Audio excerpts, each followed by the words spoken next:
How's it going, YouTube? My name is Christian with Plan Your Federal Retirement, back with another video with our All About FERS series. Today I'm changing things up a little bit and talking about charitable donations, really just understanding those charitable donations a little bit. Sometimes I'll get a question from a client that is something like, hey, I gave money to my church this year or to this charity I support. Is there any tax benefit for doing so? And like all good answers coming from a financial advisor is, it depends.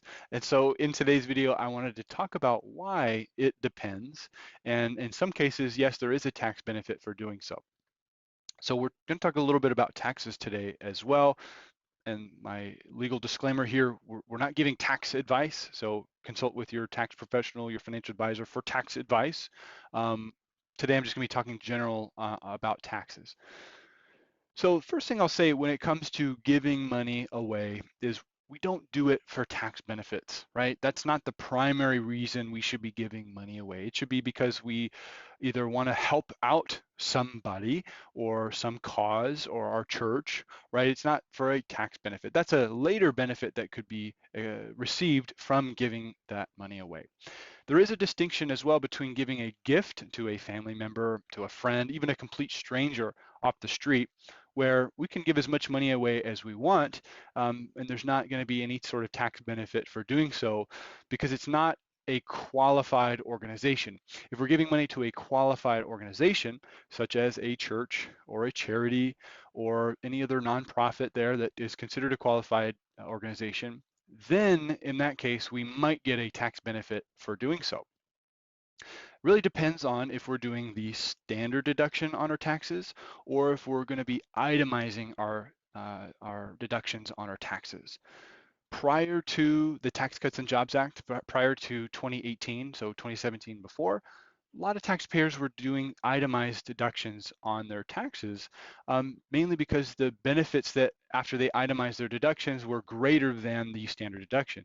In the Tax Cuts and Jobs Act, it doubled what the standard deduction was.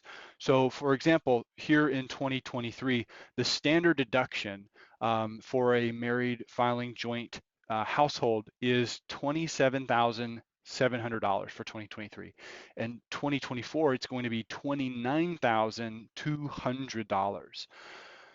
And that's for married filing joint for 2024. If you're over 65, if you're blind, there's even a greater standard deduction that gets added on. So if we didn't have the Tax Cuts and Jobs Act, that roughly $30,000 of the standard deduction would have been 15. And for a lot of taxpayers, adding up all of those itemized deductions, although tedious, would have been worth more as a deduction versus taking the standard deduction like it is right now. So it's an interesting planning opportunity right now while we're still in the Tax Cuts and Jobs Act, which sunset at the end of tax year 2025. So by 2026, the Tax Cuts and Jobs Act revert to what the taxes were prior to it. That means the standard deduction gets cut in half again, adjusted for inflation.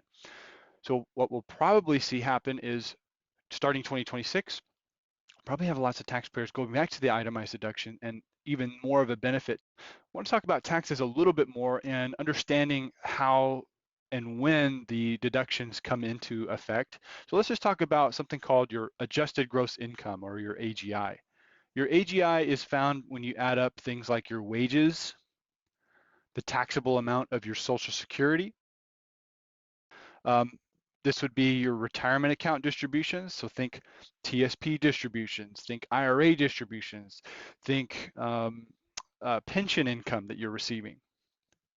Also, it would include investment income. So this would be things like capital gains and dividend income and interest income, right? If we add up all of these things, this would be your AGI. And let's just say if we did, and we had a round number here of $100,000, this would be our adjusted gross income here. So then the question is just going to be, okay, are we going to take the standard deduction or if we're going to do an itemized deduction? If we took the standard deduction, again, I'm going to round here if it's okay with you. I know it's either 27,700 or 29,200 for 2024. And depending on your age, it can go up from there. But let's just say it was $30,000 for simplicity. subtract that standard deduction from the 100,000 AGI, and we get 70,000.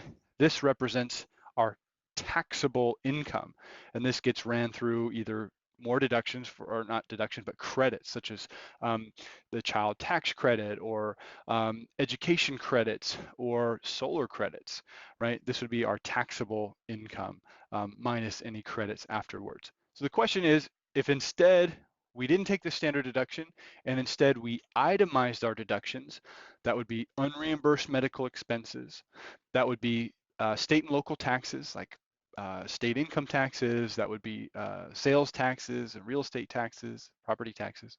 That would also be your interest deduction, mortgages, mortgage interest deduction there. And that would also then be your gifts to charity would be the fourth.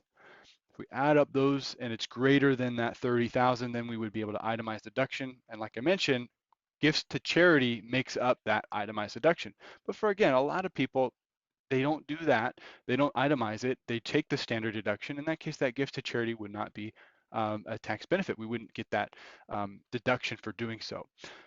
Something I've hinted at as well is the qualified charitable distribution. That'll be something that we'll talk about in another video where we take money from our IRA, give it to a charity.